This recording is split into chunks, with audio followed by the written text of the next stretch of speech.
ಮಾಧ್ಯಮ ಮಿತ್ರರಿಗೆ ಇವತ್ತಿನ ಪತ್ರಿಕಾಗೋಷ್ಠಿಗೆ ಬಂದಿದ್ದಕ್ಕೆ. ಸ್ನೇಹಿತರೆ, ಲಾಸ್ಟ್ ಒಂದು 2-3 ವಾರದಲ್ಲಿ ಬೆಂಗಳೂರಲ್ಲಿ ಏನೊಂದು ಮಳೆ ಆಗ್ತಾ ಇದೆ. ಒಂದ್ ಕಡೆಗೆ ನಾವು ಒಂದು ವರ್ಷದಿಂದ ಕಾಯ್ತಾ ಇದ್ವಿ, ಬೆಂಗಳೂರಲ್ಲಿ ಮಳೆ ಆಗ್ತಾ ಇಲ್ಲ ಅಂತ ಹೇಳಿ. ಆ ಮಳೆ ಆಗ್ತಾ ಇಲ್ಲ ಅಂತ ಕಾಯ್ತಾ ಇರ್ಬೇಕಾದಾಗ ಬೆಂಗಳೂರಿಗೆ ಒಂದು ಮಳೆ ಅತ್ಯವಶ್ಯಕವಾಗಿ ಬೇಕಿತ್ತು. ಅತ್ಯವಶ್ಯಕವಾಗಿ ಬೇಕಾಗಿರೋ ಒಂದು ಮಳೆ ಇವತ್ತು ಜಾಸ್ತಿ ಮಳೆಯಾಗಿ ಬೆಂಗಳೂರಲ್ಲಿ ಯಾವ ರೀತಿಯಾದ ಅನಾಹುತಗಳು ಸೃಷ್ಟಿ ಆಗ್ತಾ ಇದೆ ಅಂತ ನಾವೆಲ್ಲ ನೋಡ್ತಾ ಇದೀವಿ. ಒಂದು ರೀತಿ ಪ್ರವಾಹದ ಭೀತಿ ಸಹ ಮತ್ತೆ ಒಂದು ಹೆದರಿಕೆ ಒಂದು ಶುರುವಾಗಿದೆ. ನಿಮ್ಗೆಲ್ಲ ನೆನಪಿರುತ್ತೆ 2021-22 ಸಮಯದಲ್ಲಿ, ಮೋಸ್ಟ್ಲಿ 22ರ ಸಮಯದಲ್ಲಿ 2022ರ ಸಮಯದಲ್ಲಿ ಯಾವ ತರ ಬೆಂಗಳೂರಲ್ಲಿ ಒಂದು ಪ್ರವಾಹದ ಭೀತಿ ಉಂಟಾಗಿತ್ತು ಅಂತ. ಜನ ಒಂಥರ ದೋಣಿಗಳಲ್ಲಿ ಓಡಾಡೋ ಒಂದು ಪರಿಸ್ಥಿತಿ ಬೆಳಂದೂರು ಮತ್ತೆ ಮಹದೇವಪುರ ಆಮೇಲೆ ಬೇರೆ ಬೇರೆ ಭಾಗದಲ್ಲಿ ನಾವು ನೋಡಿದ್ವಿ. ಅಲ್ಲೆಲ್ಲ ಖುದ್ದಾಗಿ ನಾವೆಲ್ಲಾರು ಹೋಗಿ ಒಂದು ಇನ್ಸ್ಪೆಕ್ಟ್ ಮಾಡೋದು, ಒಂದ್ ರೀತಿ ಅಲ್ಲಿನ ಅಧಿಕಾರಿಗಳನ್ನ ಭೇಟಿ ಮಾಡೋದು, ಸಂತ್ರಸ್ತ ಜನರನ್ನ ಭೇಟಿ ಮಾಡೋದು, ಇದೆಲ್ಲಾ ಕೆಲಸಗಳನ್ನ ನಾವು ಮಾಡಿದ್ವಿ. ಅದೆಲ್ಲ ಮಾಡಾದ್ಮೇಲೆ ಒಂದು ಸಮಗ್ರ ವರದಿಯನ್ನು ಸಹ ಆವಾಗಿನ ಸರ್ಕಾರ ಏನಿತ್ತು, ಒಂದು ಬಿಜೆಪಿಯ ಸರ್ಕಾರ, ಒಂದು ಸರ್ಕಾರಕ್ಕೆ ಒಂದು ವರದಿಯನ್ನು ಸಹ ನಾವು ಕೊಟ್ಟಿದ್ವಿ. ಯಾವ ತರ ಇವತ್ತು ಪ್ರವಾಹದ ಭೀತಿ ಬೆಂಗಳೂರಲ್ಲಿ ಆಗಿದೆ, ಯಾಕಿದಾಗಿದೆ, ಯಾಕೆ ಇವರು ರಾಜಕಾಲುವೆಗಳನ್ನ ಒತ್ತುವರಿಗಳು ಏನೇನಾಗಿದೆ ಆ ಒಂದು ಒತ್ತುವರಿನ ತೆಗಿತಾ ಇಲ್ಲ, ಯಾಕೆ ಇವರು ಪ್ರಭಾವಿಗಳ ಒಂದು ಅವರ ಒಂದು ಕುಣಿತಕ್ಕೆ ತಕ್ಕಂತೆ ಇವರೆಲ್ಲ ಆಡ್ತಾ ಇದ್ದಾರೆ ಅನ್ನೋದ್ರ ಬಗ್ಗೆ ನಾವೆಲ್ಲ ಹೇಳಿದ್ವಿ. ಇಷ್ಟೆಲ್ಲ ಆದ್ರೂ ಆವಾಗಿನ ಸರ್ಕಾರ ಅಂತೂ, ಬಿಜೆಪಿ ಸರ್ಕಾರ ಅಂತೂ ಯಾವುದೇ ರೀತಿಯಾದ ಕ್ರಮಗಳನ್ನ ತಗೊಳ್ಳಿಲ್ಲ. ಮಳೆ ನಿಲ್ಲೋದಕ್ಕೆ ವೇಟ್ ಮಾಡಿದ್ರು, ಅದಾಗ 1 ತಿಂಗಳಿಗೆ ಅವರ ಸರ್ಕಾರನೂ ಬಿದ್ದೋಯ್ತು. ಸೊ ಮುಂದೆ ಕಾಂಗ್ರೆಸ್ ಸರ್ಕಾರ ಬರುತ್ತೆ. ಏನು ಕಾಂಗ್ರೆಸ್ ಸರ್ಕಾರ, ಡಿ.ಕೆ. ಶಿವಕುಮಾರ್ ಅವರಾಗಿರ್ಲಿ, ಸಿದ್ದರಾಮಯ್ಯನವರಾಗಿರ್ಲಿ, ಆವಾಗಿನ ಒಂದು ಪ್ರವಾಹ ಏನ್ ಆಗ್ತಾ ಇತ್ತು ಬೆಂಗಳೂರಲ್ಲಿ ಮಳೆಯಿಂದ, ಅದ್ರ ಬಗ್ಗೆ ಅವರೂ ಭೇಟಿ ಮಾಡಿದ್ರು, ಅವರೂ ಜಾಗಗಳಿಗೆ ಬಂದು ನಾವಿದನ್ನ ಬದಲಾಯಿಸ್ತೀವಿ, ನಾವು ಯಾವುದೇ ಕಾರಣಕ್ಕೂ ಈ ರೀತಿಯಾದ ಒಂದು ಪ್ರವಾಹ ಆಗೋದಕ್ಕೆ ಬಿಡೋದಿಲ್ಲ, ಒಂದು ಭರವಸೆಯನ್ನ ಬೆಂಗಳೂರವರಿಗೆ ಕೊಟ್ಟಿದ್ರು, ಬೆಂಗಳೂರಿನ ಜನತೆ ಕೊಟ್ಟಿದ್ರು. ಬೆಂಗಳೂರಿನ ಜನತೆಗೆ ಇವತ್ತು ಒಂದು ವರ್ಷದಲ್ಲಿ ಇವರು ಏನು ಕ್ರಮಗಳನ್ನ ತಗೊಂಡಿದ್ದೀರಾ? ಮಳೆ ಇವತ್ತು ಇಷ್ಟು ದೊಡ್ಡ ಮಟ್ಟದಲ್ಲಿ ಮಳೆ ಬರ್ತಾ ಇದ್ರು ಯಾಕೆ ಇವತ್ತು ಪ್ರವಾಹದ ಭೀತಿ ಮತ್ತೆ ಜನರಿಗೆ ಬರ್ತಾ ಇದೆ ಅಂದ್ರೆ, ನೀವು ಒಂದು ಸುಳ್ಳು ಭರವಸೆಗಳನ್ನ ಬೆಂಗಳೂರಿನ ಜನತೆಗೆ ಕೊಟ್ಟಿದ್ರಿ. ಬೆಂಗಳೂರಿನ ಜನತೆಗೆ ಸುಳ್ಳುಗಳನ್ನ ಹೇಳಿ ನೀವು ಬೆಂಗಳೂರಲ್ಲಿ ಶಾಸಕರನ್ನ ಗೆದ್ಕೊಂಡು ಇವತ್ತು ರಾಜ್ಯದಲ್ಲಿ ಅಧಿಕಾರ ನಡೆಸ್ತಾ ಇದ್ದೀರಾ. ಡಿ.ಕೆ. ಶಿವಕುಮಾರ್ ಗೆದ್ದ ತಕ್ಷಣನೇ ಏನು ಬ್ರ್ಯಾಂಡ್ ಬೆಂಗಳೂರು ಅಂತ ಹೇಳಿ ಅವರ ಒಂದು ಪ್ರಚಾರಕ್ಕೆ ಬೆಂಗಳೂರಿನ ನಿಜವಾಗ್ಲೂ ಅವರು ಅಭಿವೃದ್ಧಿ ಮಾಡೋದಕ್ಕೆ ಬ್ರ್ಯಾಂಡ್ ಬೆಂಗಳೂರನ್ನ ತಂದಿರಲಿಲ್ಲ.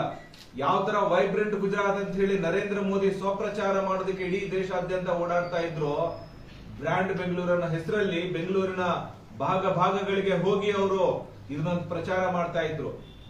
ಬ್ರ್ಯಾಂಡ್ ಬೆಂಗಳೂರು ಅಂದ್ರೆ ಡಿ.ಕೆ. ಶಿವಕುಮಾರ್ ಕನಸು, ಬೆಂಗಳೂರಿಗರ ಕನಸು ಅಲ್ಲ.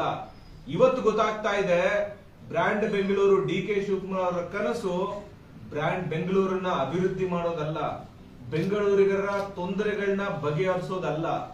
ಬೆಂಗಳೂರಲ್ಲಿರೋ ಏನು ಅವರ ಸ್ನೇಹಿತರುಗಳಿದ್ದಾರೆ, ಈ ಕಾರ್ಪೊರೇಟ್ ವಲಯದಲ್ಲಾಗಿರ್ಲಿ ಅಥವಾ ಅವರ ಒಂದು ಈ ರಿಯಲ್ ಎಸ್ಟೇಟ್ ಮಾಫಿಯಾದಲ್ಲಾಗಿರ್ಲಿ, ಅಂತ ಸ್ನೇಹಿತರುಗಳಿಗೆ, ರಿಯಲ್ ಎಸ್ಟೇಟ್ ಲಾಬಿಗೆ ಬೆಂಗಳೂರನ್ನ ಮಾರೋದು ಬಿಟ್ರೆ, ಅವ್ರಿಗೆ ಸಹಕಾರ ಮಾಡೋದು ಬಿಟ್ರೆ ಬ್ರ್ಯಾಂಡ್ ಬೆಂಗಳೂರು ಅಂದ್ರೆ ಮತ್ತೇನು ಇಲ್ಲ.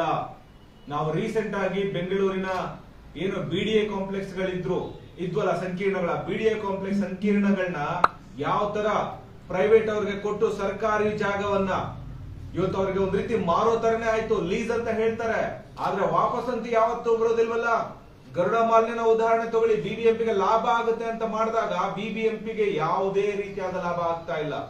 ಸೊ ಈ ತರ ಬ್ರ್ಯಾಂಡ್ ಬೆಂಗಳೂರು ಹೆಸರಲ್ಲಿ ಬೆಂಗಳೂರಿನ ಜಾಗಗಳನ್ನ ಅವರ ಒಂದು ಸ್ನೇಹಿತರುಗಳಿಗೆ ಮಾರೋ ಒಂದು ಕೆಲಸನ ಡಿ.ಕೆ. ಶಿವಕುಮಾರ್ ಅವರು ಮಾಡ್ತಾ ಇದ್ದಾರೆ. ಸಿದ್ದರಾಮಯ್ಯನವರಿಗೆ ಮತ್ತೆ ಡಿ.ಕೆ. ಶಿವಕುಮಾರ್ ಅವರಿಗೆ ನಾವು ಕೇಳ್ತಾ ಇರೋ ಪ್ರಶ್ನೆ ಒಂದೇನೆ, ಕಳೆದ 1 ವರ್ಷದಲ್ಲಿ ನಿಮಗೆ ಗೊತ್ತಿತ್ತು ಈ ಸರಿ ಮಳೆ ಜಾಸ್ತಿ ಬರುತ್ತೆ ಅಂತ? ಯಾಕಂದ್ರೆ ಹಿಂದಿನ ವರ್ಷ ಮಳೆ ಅಷ್ಟಕ್ಕಷ್ಟೇ ಬಂದಿತ್ತು. ಎಷ್ಟೊಂದು ಹವಾಮಾನ ವರದಿಗಳು ಸಹ ಹೇಳಿತ್ತು ಈ ಸರಿ ಅತಿವೃಷ್ಟಿ ಉಂಟಾಗುತ್ತೆ ಕರ್ನಾಟಕದಾದ್ಯಂತ, ಸ್ಪೆಷಲ್ ಆಗಿ ಬೆಂಗಳೂರಲ್ಲಿ ಅಂತ. ಸೊ ಬೆಂಗಳೂರಲ್ಲಿ ಅತಿವೃಷ್ಟಿ ಬರುತ್ತೆ ಅಂತ ಗೊತ್ತಿದ್ರು ಸಹ 1 ವರ್ಷದಲ್ಲಿ ನೀವೇನ್ ಕೆಲಸ ಮಾಡಿದ್ದೀರಾ? ಎಷ್ಟು ರಾಜಕಾಲುವೆಗಳನ್ನ ಒತ್ತುವರಿ ಆಗಿರೋದನ್ನ ನೀವು ತಗ್ಸಿದೀರಾ? ಇವತ್ತು ಕೆರೆಯಿಂದ ಕೆರೆಗೆ ನೀರು ತುಂಬಿ ಯಾವ ರೀತಿ ಹೋಗ್ಬೇಕು, ಇವತ್ತು ರಸ್ತೆಯಲ್ಲಿ ಇವತ್ತು ನೀರು ಹರಿಬೇಕಾದ ಒಂದು ಪರಿಸ್ಥಿತಿ ಬಂದಿದೆ. ಇವತ್ತು ಯಾವುದೇ ಕೆರೆ ತುಂಬಿದ್ರು ಆ ಕೆರೆಯಿಂದ ತುಂಬಿರೋ ನೀರು ಇನ್ನೊಂದು ಕೆರೆಗೆ ಹೋಗಕ್ ಆಗ್ತಾ ಇಲ್ಲ. ಅದು ರಸ್ತೆಗಳಿಂದ ಅಪಾರ್ಟ್ಮೆಂಟ್ ಗಳಿಗೆ ಹೋಗೋದು, ಮನೆಗಳಿಗೆ ಹೋಗೋದು, ಈ ರೀತಿ ಕೆಲಸ ಆಗ್ತಾ ಇದೆ. 1 ವರ್ಷದಲ್ಲಿ ಬೆಂಗಳೂರಿಗೆ ನಿಮ್ಮ ಕೊಡುಗೆ ಶೂನ್ಯ. ನಿಮ್ಮ ಸಾಧನೆ ಶೂನ್ಯ. ಬರೀ ಚುನಾವಣೆಗೋಸ್ಕರ ಭರವಸೆಗಳನ್ನ ಕೊಡೋದು ಬಿಟ್ರೆ ನೀವು ಯಾವುದೇ ರೀತಿಯಾದ ಕ್ರಮಗಳನ್ನ ಬೆಂಗಳೂರಲ್ಲಿ ಅತಿವೃಷ್ಟಿಯನ್ನ ಕಂಟ್ರೋಲ್ ಮಾಡೋದಕ್ಕೆ, ಕಡಿಮೆ ಮಾಡೋದಕ್ಕೆ ನೀವು ಯಾವುದೇ ರೀತಿಯಾದ ಕ್ರಮಗಳನ್ನ ತಗೊಂಡಿಲ್ಲ ಅನ್ನೋದು ಇವತ್ತು ಕಣ್ಣಿಗೆ ಕಾಣಿಸ್ತಾ ಇದೆ. ನಿಮ್ಮ ಕೈಲಿ ಆಗಲ್ಲ ಅಂದ್ರೆ ಬಿಟ್ಟು ಹೋಗಿ ಡಿ ಕೆ ಶಿವಕುಮಾರ್ ಅವರೇ. ಯಾರಾದ್ರೂ ನೀಟಾಗಿ ನಾವು ಕೆಲಸ ಮಾಡ್ತೀವಿ ಅನ್ನೋರ್ಗೊಂದು ಅವಕಾಶ ಮಾಡಿಕೊಡಿ. ಯಾವ ರೀತಿ ಇವತ್ತು ಬೆಂಗಳೂರಿನ ಬೇರೆ ಬೇರೆ ಭಾಗದಲ್ಲಿ ರಾಜಕಾಲುವೆ ಒತ್ತುವರಿ ಆಗಿದ್ರು ಒಂದು ಜಾಣ ಮೌನವನ್ನ ಡಿ ಕೆ ಶಿವಕುಮಾರ್ ಅವರು ತೋರ್ತಾ ಇದ್ದಾರೆ. ಆ ಒಂದು ವಿಧಾನಸಭಾ ಕ್ಷೇತ್ರದಲ್ಲಿ ಅವರ ಪಕ್ಷದವರು ಇಲ್ಲದೆ ಇದ್ರು, ಉದಾಹರಣೆಗೆ ಮಹದೇವಪುರ ಕ್ಷೇತ್ರನೇ ತಗೊಳ್ಳಿ, ಅಲ್ಲಿ ಅವರ ಪಕ್ಷದ ಶಾಸಕರು ಇಲ್ವಲ್ಲ, ಅಲ್ಲಿರೋದು ಅರವಿಂದ್ ಲಿಂಬಾವಳಿ ಅವರ ಹೆಂಡತಿ ಅನ್ಸುತ್ತೆ, ಅವರು ಇದ್ರು ಅಂತ ಜಾಗದಲ್ಲೂ ಸಹ ನೀವು ಯಾವುದೇ ರೀತಿಯಾದ ಕ್ರಮ ತಗೊಳ್ತಾ ಇಲ್ಲ. ನಿಮ್ಮ ಜಾಣ ಮೌನವತಿಯನ್ನು ತೋರಿಸ್ತಾ ಇದೆ ಅಂದ್ರೆ ಬೆಂಗಳೂರಲ್ಲಿ ಅವರು ಕಾಂಗ್ರೆಸ್ ಶಾಸಕರಾಗಿರ್ಬೋದು, ಬಿಜೆಪಿಯ ಶಾಸಕರಾಗಿರ್ಬೋದು, ಅವರೆಲ್ಲರೂ ನಿಮ್ಮ ಸ್ನೇಹಿತರುಗಳೇ ಅನ್ನೋದೇ ಗೊತ್ತಾಗುತ್ತೆ. ಸ್ನೇಹಿತರೆ ನಮಸ್ಕಾರ. ಬೆಂಗಳೂರಲ್ಲಿ ಮಳೆಯ ಒಂದು ಅವಾಂತರಗಳನ್ನ ನೀವು ನೋಡ್ತಾ ಇದ್ದೀರಾ. ಏಪ್ರಿಲ್ಗಿಂತ ಮುಂಚೆ ನಾವೆಲ್ಲ ಬೆಂಗಳೂರಿಗೆ ಎಷ್ಟು ಮಳೆ ಬೇಕು ಬೇಕು ಬೇಕು ಅಂತ ಅನ್ಕೊಂತಾ ಇದ್ವಿ. ಇವತ್ತು ಮಳೆ ಬರ್ತಾ ಇದೆ, ಆದರೆ ಯಾವ ತರ ಇವತ್ತು ಪ್ರವಾಹದ ಭೀತಿ ಇವತ್ತು ಜನರಿಗೆ ಮತ್ತೆ ಕಾಣಿಸ್ತಾ ಇದೆ ಅಂತ ನಾವು ನೋಡ್ತಾ ಇದ್ದೀವಿ. ನಿಮ್ಗೆಲ್ಲ ನೆನಪಿರ್ಲಿ, 2021ರಲ್ಲಿ ಬೆಂಗಳೂರಲ್ಲಿ ಯಾವ ತರ ಈ ಒಂದು ಮಳೆಯ ಒಂದು ಅತಿವೃಷ್ಟಿಯಿಂದ ಒಂದು ಪ್ರವಾಹದ ಭೀತಿ ಉಂಟಾಗಿತ್ತು ಅಂತ. ಬೆಳಂದೂರು, ಮಹದೇವಪುರ, KR ಪುರ ಎಲ್ಲಿ ನೋಡಿದ್ರು ಮಳೆ ನೀರಲ್ಲಿ ಮನೆಗಳು ಮತ್ತೆ ಎಷ್ಟೊಂದು ಮುಳುಗೋಗೋ ಒಂದು ಪರಿಸ್ಥಿತಿಗೆ ಬಂದಿತ್ತು. ನಮ್ಗಿನ್ನೂ ನೆನಪಿದೆ, ನಾವು ನಮ್ಮ ಪಕ್ಷದ ವತಿಯಿಂದ ಬೆಳಂದೂರು ಭಾಗಕ್ಕೆ, ಮಹದೇವಪುರ ಭಾಗಕ್ಕೆ ಭೇಟಿ ಕೊಟ್ಟು ನೋಡಿದಾಗ ಯಾವ ತರ ನೀರು ಒಂದು ನದಿ ತರ ಹರಿತಾ ಇತ್ತು ರಸ್ತೆಗಳ ಮೇಲೆ. ಅದೆಲ್ಲದಕ್ಕೂ ಮುಖ್ಯ ಕಾರಣ ಏನಾಗಿತ್ತು ಅಂದ್ರೆ ಈ ರಾಜಕಾಲುವೆಗಳ ಒತ್ತುವರಿ, ದೊಡ್ಡ ಮಟ್ಟದಲ್ಲಿ ಒತ್ತುವರಿ ಮಾಡಿದ್ರು. ಏನು ನೀರು, ಮಳೆ ನೀರು ಕೆರೆಗಳಿಗೆ ಸೇರ್ಬೇಕಾಗಿತ್ತೋ, ಕೆರೆ ತುಂಬಿ ಇನ್ನೊಂದು ಕೆರೆಗೆ ಹೋಗ್ಬೇಕಾಗಿತ್ತೋ, ಅದೆಲ್ಲ ಅದನ್ನು ಮಧ್ಯಕ್ಕೆ ನಿಂತು ಹೋಗ್ತಾ ಇತ್ತು. ಅದಕ್ಕೆ ರಸ್ತೆಗಳಿಂದ ಅಪಾರ್ಟ್ಮೆಂಟ್ಗಳಿಗೆ, ಮನೆಗಳಿಗೆ ನೀರು ಹೋಗೋ ಒಂದು ಪರಿಸ್ಥಿತಿ ಬಂದಿದ್ರನ್ನ ಮಾರೋದು ಬಿಟ್ರೆ ಬೆಂಗಳೂರಿಗರ ಜೀವನನ ಅಭಿವೃದ್ಧಿ ಮಾಡೋ ಯಾವುದೇ ಉದ್ದೇಶ ಇಲ್ಲ ಅನ್ನೋದು ಇವರ ನಿರ್ಲಕ್ಷ್ಯತೆಯಿಂದ ಇವತ್ತು ಕಾಣಿಸ್ತಾ ಇದೆ. ಆಮ್ ಆದ್ಮಿ ಪಕ್ಷ ಇವತ್ತೇನು ಒಂದು ಅತಿವೃಷ್ಟಿಯಿಂದ ಬೆಂಗಳೂರಿಗೆ ತೊಂದರೆ ಆಗ್ತಾ ಇದೆ, ಇದನ್ನ ಒಂದು ಸರ್ಕಾರದ ನಡೆಯನ್ನ, ಸರ್ಕಾರದ ನಿರ್ಲಕ್ಷ್ಯವನ್ನ ಖಂಡಿಸುತ್ತೆ. ಇದೇ ರೀತಿಯಲ್ಲಿ ಮುಂದುವರೆದ್ರೆ ಆಮ್ ಆದ್ಮಿ ಪಕ್ಷ ಮುಂದಿನ ದಿನಗಳಲ್ಲಿ ಒಂದು ದೊಡ್ಡ ಮಟ್ಟದ ಪ್ರತಿಭಟನೆಯನ್ನ ಹಮ್ಮಿಕೊಳ್ಳೋದಕ್ಕೆ ಯಾವುದೇ ರೀತಿಯಾದ ಯೋಚನೆ ಮಾಡೋಕೆ ಆಗೋದಿಲ್ಲ ಅಂತ ಹೇಳಿ. ನಮ್ಮ ಬೆಂಗಳೂರು ಏನು, ಈ ನಮ್ಮ ಬೆಂಗಳೂರಿನಲ್ಲಿ ಒಂದು 2 ತಿಂಗಳ ಹಿಂದೆಯಿಂದ ನಮಗೆ ಮಳೆ ಇಲ್ಲ, ಅತಿಯಾದ ಹೆಚ್ಚು ಬಿಸಿಲು, ನೀರಿಗೆ ಎಲ್ಲ ಸಮಸ್ಯೆಗಳು ಇದೆಲ್ಲ ಪ್ರಾರಂಭ ಆಗಿತ್ತು. ಏನೋ ದೇವರ ಕೃಪೆ, ವರುಣನ ಕೃಪೆ, ಇವತ್ತು ಮಳೆ ಹೆಚ್ಚಿನ ಸಂಖ್ಯೆಯಲ್ಲಿ ಆಗ್ತಾ ಇದೆ. ಮಳೆ ಆಗ್ತಾ ಇರೋದ್ರಿಂದ ಒಂದು ಕಡೆ ಕೆರೆ ಮತ್ತು ಈ ಜಲಮೂಲ ಅಂತಕ್ಕಂಥದ್ದು ಒಂದು ಕಡೆ ತುಂಬ್ತಾ ಇದೆ, ಇದು ಸಂತೋಷದ ವಿಚಾರ. ಆದರೆ ಇನ್ನೊಂದು ವಿಚಾರ ಏನು ಅಂತ ಹೇಳಿದ್ರೆ ಸಮಸ್ಯೆಗಳ ಆಗರ. ಸಮಸ್ಯೆಗಳು ಯಾವ ರೀತಿ ಇದೆ ಅಂತ ಹೇಳಿದ್ರೆ, ಇವತ್ತು ರಾಜಕಾಲುವೆಗಳಲ್ಲಿ ಏನು ಮಳೆ ನೀರು ಅನ್ನೋದು ಹೋಗ್ತಾ ಇಲ್ಲ, ಅಲ್ಲಿ ಚರಂಡಿ ನೀರುಗಳು ಸಹ ಮಿಶ್ರಣ ಆಗಿ ಹೋಗ್ತಾ ಇದೆ.